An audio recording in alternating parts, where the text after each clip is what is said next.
ರಾಯಚೂರು ಜಿಲ್ಲೆಯಲ್ಲಿ ಬರದ ಛಾಯೆ ಹಿನ್ನೆಲೆಯಲ್ಲಿ ಇವತ್ತು ಅಕ್ಷರಶಃ ರೈತರು ಕೂಡ ಇವತ್ತು ಸಾಕಷ್ಟು ಪರದಾಡುವಂಥ ಪರಿಸ್ಥಿತಿ ಎದುರಾಗಿರುವಂಥದ್ದು. ನಾವು ರಾಯಚೂರು ತಾಲೂಕಿನ ಸಾತ್ಮೇಲ್ ಬಳಿ ಇರುವಂಥ ಉತ್ತರ ಜಮೀನಿನಲ್ಲಿ ಇರುವಂಥದ್ದು. ಇವಾಗ ತೋರಿಸ್ತಾ ಹೋಗ್ತೀನಿ, ಸರಿಯಾದ ರೀತಿಯಾದಂಥ ಏನು ಹತ್ತಿ ಬೆಳೆ ಕೂಡ ಬಂದಿಲ್ಲ ಅಂತಲೇ ಹೇಳ್ಬೋದು. ಯಾಕಂದರೆ ಇಲ್ಲಿವರೆಗೂ ಕೂಡ ಮಿನಿಮಮ್ ಒಂದು 50 ಕಾಯಿಗಳನ್ನು ಈ ಹತ್ತಿ ಗಿಡ ಬಿಡಬೇಕಾಗಿತ್ತು. ಆದರೆ ಸರಿಯಾದ ರೀತಿ ಮಳೆ ಇಲ್ಲದ ಕಾರಣದಿಂದಾಗಿ ಗಿಡಕ್ಕೆ 1-2 ಕಾಯಿಗಳು ಬಿಟ್ಟಿರುವಂಥದ್ದು. ಇದರಿಂದ ರೈತರಿಗೆ ಇಲ್ಲಿವರೆಗೂ ಕೂಡ ನಷ್ಟ ಆದರೂ ಕೂಡ ಇನ್ಸೂರೆನ್ಸ್ ಕಂಪ್ನಿಗಳು ಪ್ರತಿ ವರ್ಷ ಕೂಡ ಬರೀ ಇನ್ಸೂರೆನ್ಸ್ ಕಟ್ಸ್ಕೊಳ್ತವೆ, ಆದರೆ ಯಾವುದೇ ರೀತಿಯಾದಂಥ ಪರಿಹಾರ ನೀಡುವುದಿಲ್ಲ. ಒಂದು ಕಡೆ ಸರ್ಕಾರಗಳು ಕೂಡ ಪರಿಹಾರ ಬಾರದ ಹಿನ್ನೆಲೆಯಲ್ಲಿ ಕೂಡ ಇವತ್ತು ರೈತರು ಸಾಕಷ್ಟು ಸಾಲದ ಸುಳಿಯಲ್ಲಿ ಸಿಲುಕಿ ಕೂಡ ಸಾಕಷ್ಟು ಆತ್ಮಹತ್ಯೆಗಳು ಕೂಡ ಆಗ್ತಾ ಇರುವಂಥದ್ದು. ಇದರ ಜೊತೆಗೆ ನಮ್ಮ ಜೊತೆಗೆ ಗ್ರಾಮೀಣ ಶಾಸಕರಾದಂಥ ಬಸನಗೌಡ ದದ್ದಲ್ ಸರ್ ಕೂಡ ಇದ್ದಾರೆ. ಅವ್ರನ್ನೇ ಮಾತಾಡಿಸುವಂಥ ಪ್ರಯತ್ನ ಮಾಡ್ತೀನಿ. ಯಾಕಂದರೆ ಸರ್, ಇವಾಗ ಇನ್ಸೂರೆನ್ಸ್ ಕ್ರಾಪ್ ಕಟ್ತಾರೆ, ಆದರೆ ಸರಿಯಾದ ರೀತಿ ರೈತರಿಗೆ ಅದು ಇನ್ಸೂರೆನ್ಸ್ ಕೂಡ ಬರೋದಿಲ್ಲ, ಸರ್ಕಾರದಿಂದ ಒಂದು ಪರಿಹಾರ ಕೂಡ ಸಿಗೋದಿಲ್ಲ. ಯಾವ ರೀತಿ ಸಂಕಷ್ಟ ಅನಿಸ್ತಾ ಇದ್ದಾರೆ, ಮತ್ತು ಅದರ ಜೊತೆಗೆ ಸರ್ಕಾರದಿಂದ ನೀವೇನು ಇದು ಮಾಡ್ತೀರಿ ಸರ್?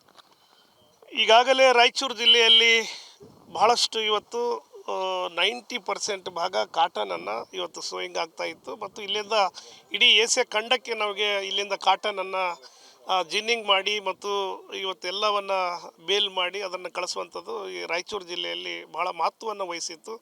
ಸುಮಾರು 100 ಫ್ಯಾಕ್ಟ್ರಿಗಳನ್ನು ಇಲ್ಲಿ ನಾವು ಜಿನ್ನಿಂಗ್ ಫ್ಯಾಕ್ಟ್ರಿ ಹಾಕಿದ್ರು. ಆದರೆ ಇವತ್ತು ರೈತರು ಸುಮಾರು 95% ಭಾಗ ಇವತ್ತು ಲಾಸನ್ನು ಆಗಿದ್ದಾರೆ. 3 ಸಾರಿ ಇವತ್ತು ಬೀಜವನ್ನು ಸೋಯಿಂಗ್ ಮಾಡಿದ ಮೇಲೆ ಇವತ್ತು ನಾಟಿಗೆ ಆಗಲೇ ಇಲ್ಲ.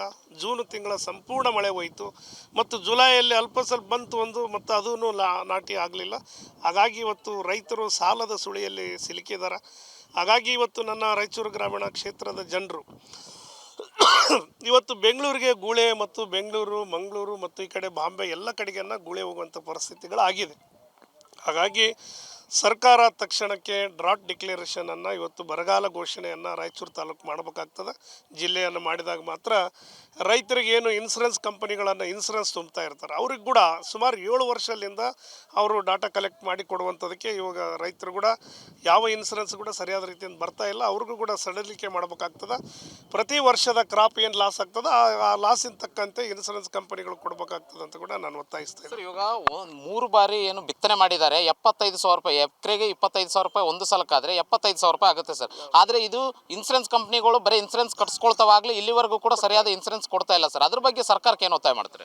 ಅದಕ್ಕೆ ಇವತ್ತೇನು ನಮಗೆ ಇನ್ಸೂರೆನ್ಸಲ್ಲಿ ಅನ್ಯಾಯ ಆಗ್ತಾ ಇದೆ, ಅದನ್ನು ಕೂಡ ಪ್ರತಿ ವರ್ಷದ ಕ್ರಾಪ್ಗೆ ಅವ್ರ ಇನ್ಸೂರೆನ್ಸನ್ನು ಕ್ಲೇಮ್ ಮಾಡಬೇಕಾಗ್ತದೆ. ಆಯಾ ವರ್ಷ ಲಾಸ್ ಆದರೆ ಆ ವರ್ಷ ಕೊಡಬೇಕಾಗ್ತದೆ, ಲಾಸ್ ಆಗಿಲ್ಲ ಅಂದರೆ ಇಲ್ಲ. ಆದರೆ ಇವರು ಇನ್ಸೂರೆನ್ಸ್ ಕಂಪ್ನಿಗಳು ಏನು ಮಾಡ್ತಾ ಇದ್ದಾರೆ, 7 ವರ್ಷಗಳನ್ನು ಏನು ಕ್ರಾಪ್ ಬಂದಿದೆ ಅದನ್ನು ಕನ್ಸಿಡರ್ ಮಾಡ್ತಾ ಇದ್ದಾರೆ. ಹಾಗಾಗಿ ರೈತರು ರೋಷ್ ಹೋಗಿದ್ದಾರೆ. ಕಟ್ಟಿ ಪ್ರತಿ ವರ್ಷ ಅದನ್ನು ಸಡಿಲಿಕೆ ಮಾಡುವಂಥದ್ದು ಈ ರಾಜ್ಯದ ಮುಖ್ಯಮಂತ್ರಿಗಳ ಹತ್ರ ನಾನು ಕೂಡ ಈ ಕ್ಷೇತ್ರದ ಶಾಸಕನಾಗಿ ನಾನು ಕೂಡ ಸಾಹೇಬರು ಕೇಳುವಂಥದ್ದು ಮಾಡ್ತಿದ್ದೆ. ಇದಿಷ್ಟು ಇಲ್ಲಿರುವಂಥ ಏನು ಗ್ರಾಮೀಣ ಶಾಸಕರ ಬಸನಗೌಡ ದದ್ದಲ್ ಅವರ ಮಾತಾಗಿರುವಂಥದ್ದು. ಏನು ಕಾರಣಕ್ಕೂ ಕೂಡ ಒತ್ತಾಯ ಮಾಡಿ ಆ ರೈತರ ಬೇಡಿಕೆಗಳನ್ನು ಕೂಡ ಈಡೇರಿಸುವಲ್ಲಿ ಮುಖ್ಯ ಪಾತ್ರ ವಹಿಸ್ತೀವಿ ಅನ್ನುವಂಥದ್ದು ಶಾಸಕರ ಮಾತು. Anil Kumar, guarantee news, Raichur.